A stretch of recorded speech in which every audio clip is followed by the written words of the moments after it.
Od januára klesla dostupnosť signálu národnostného vysielania Slovenského rozhlasu Rádia Patria a potom, čo bol odpojený vysielač v Takčíne v okrese Snina. Práve ním sa šíril signál na stredných vlnách, ktorý umožňoval Rusínom a Ukrajincom počúvať ich obľúbené relácie, ako aj spravodajské informácie v materinskej reči. Poslucháči z najvýchodnejšej časti Slovenska sa tak k svojmu vysielaniu dostanú len cez satelit či s pomocou internetu.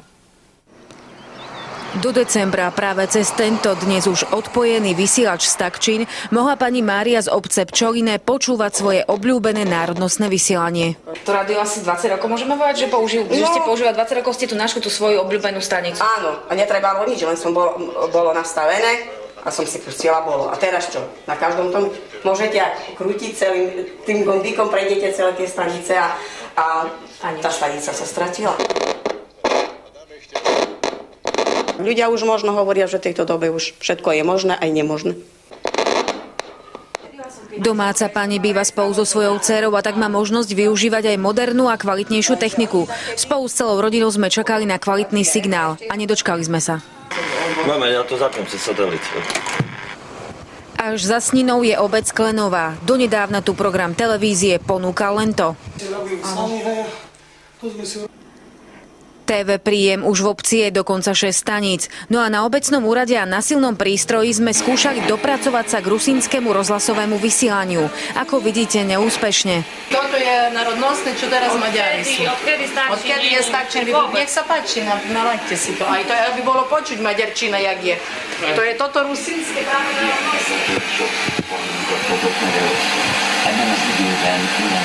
Ľudia boli doma, počúvali správy, čo sa deje v regiónoch momentálne. Absolútne, tu ľudia nedokážu nič. Teraz je programy, tieto všelijaké, hráme jubilantom a tak ďalej.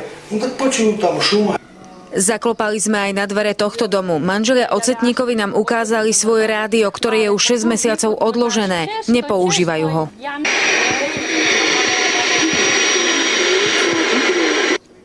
K obľúbenému vysielaniu sa Rusíni môžu dopracovať aj cez internet. Pre týchto ľudí je to však drahá záležitosť. V regióne žijú zväčša už len seniori a v samotnej obci Klenová zo 140 obývaných domov len v 40-ke internet nájdete. Budete dávať peniaze, jak zvyšuje dochodok, eura, nie 300, ale kolem 1200, a potom kúpnu. A počítať za čo kúpime? Však počítať, že 25 000 stojí. Ja tomu ani nerozumiem. Ja už mám roky, ja tomu nerozumiem. Len mladšie, deti a tak. No. Naučiť by som ich to vedel, ale povedzme si, že z tých dôchodkov, ktorí títo ľudia berú, pri tých príjmoch, aké tu boli a aké sú aj teraz, tak si nemajú možnosť zakúpiť tú techniku, ktorá je potrebná, aby mohli počúvať to vysielanie. A preto starostovia, ale i rusínska obroda poznajú iba jedno riešenie tejto situácie. Ľudia jednoznačne volajú potom, aby bol obnovený vysielač. Táto vec sa bude riešiť a počuteľnosť rozhlasu bude priorita. V júni by mala zasadať Rada vlády pre národnosti, tak veríme, že tam dôjde k posunu. Viete, jednoducho neverím.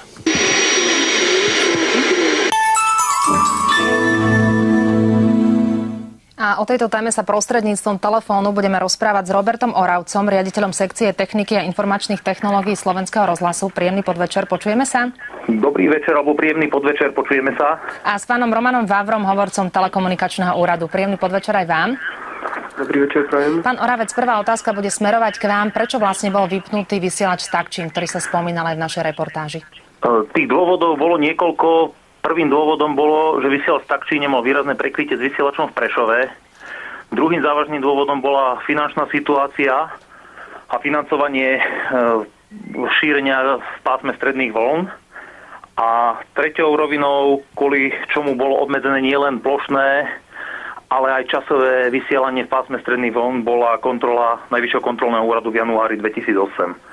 Z Takčín vlastne nebol jediný vysielač, ktorý bol vypnutý, ak sa nemýlim, tak šlo o balík, tuším 11 vysielačov, čiže ste sa vzdali 11 frekvencií. Prečo to bolo? Nejaká optimalizácia, alebo z akého dôvodu došlo k takémuto úspornému režimu? Bola to optimalizácia, k tejto optimalizácii by prišlo aj skôr, len zmluva s prevádzkovateľom strednovlnných vysielačov bola viazaná do konca decembra roku 2007. Pán Vavro, telekomunikačný úrad bol poverený, aby urobil merania v 145 obciach. To sú tuším tie obce, kde je viac ako 10% obyvateľov rusínskej národnosti. Ako toto meranie dopadlo? Aký je signál v tých obciach? Kde je takmer vôbec nepočuteľný? Kde je len slabo počuteľný? Áno, z celkového počtu bolo hodnotené signálu uspokojivé, dobré, respektíve výborné v 99 obciach. Hodnotenie signálu ako slabé bolo v 27 obciach a nepoužiteľné v 19 obciach. Ak sa budeme viac zaoberať tými 19 obcami, tak je to hlavne väčšia časť okresu Snina a meraná obec v okrese Sobrance v Košickom kraji. A tieto vlastne obce sa nachádzajú práve s tým hodnotením nepoužiteľné.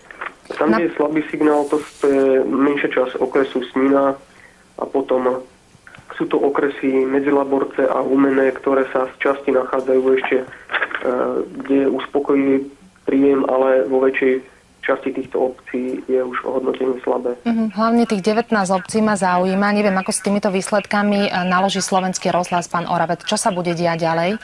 My o týchto problémových oblastiach vieme. V niektorých dolinách pokrytie je problémové. Na dočasné obdobie do skoordinovania kmitočtov v pásme VKV tento proces práve prebieha.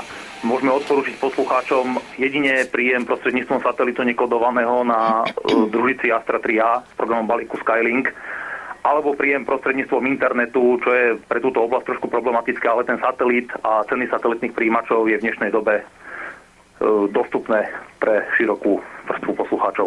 Pán Vavro, ako by vedel pomôcť telekomunikačný úrad v tomto prípade? Viem, že vy máte voľných, ak sa nemýlim, 44 frekvencií. Bola by aj toto cesta pre vás?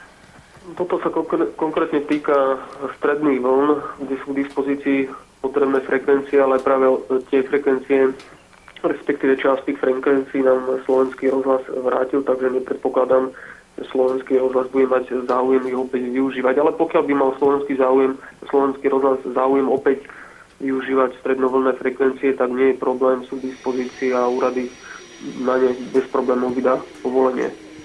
Na prelome rokov 2008-2009 by malo dôjsť k prechodu vysielania Rádia Patria na veľmi krátke vlny. Pán Oravec, čo to bude znamenať pre poslucháčov? Ja by som si dovolil ešte upresniť. Na prelome rokov 2008-2009 je výhľad ukončenia individuálnej koordinácie týchto kmitočtov. Po tejto koordinácii musí nastať kompletný legislatívny proces pridelenia týchto kmitočtov a sprevádzkovania pre potreby Rádia Patria. Po spustení týchto vysielačov v pásme VKV sa získa jednak vyššia efektivita, čo sa týka finančných nárokov a hlavne zvýšenie kvality zvukovej tohto programu. A aká je vlastne perspektíva pre týchto ľudí vlastne do toho prelomového obdobia? Majú možnosť aj nejakým iným spôsobom, ako tým, čo ste spomínali, počúvať to svoje vysielanie? Je to pre nich dosť dôležité nakoniec. Neviem, či ste našu reportáž sledovali, ale sú to väčšinou starší obyvatelia, čiže tam nie je problém len s financiami, ale možno aj s obsluhou toho internetu, následne toho satelitu. Bohužiaľ som mimo televízneho prijímača, takže nevidel som reportáž. Okrem toho, čo som spomínal, je ešte možnosť použiť vonkajšiu anténu a zabezpečiť si kvalitnejšie prijímače. Hlavne v tých obciach, kde je na hrane použiteľnosti z toho merania, čo vyšlo pre jednoduchú anténu. Ale s niečím takým ako znovu obnovením vysielača z Takčín vôbec nerátate, lebo v podstate to je aj požiadavka rusínskej obce. Nechali sa poučiť, že teda naozaj to by bolo podľa nich najlepšie riešenie.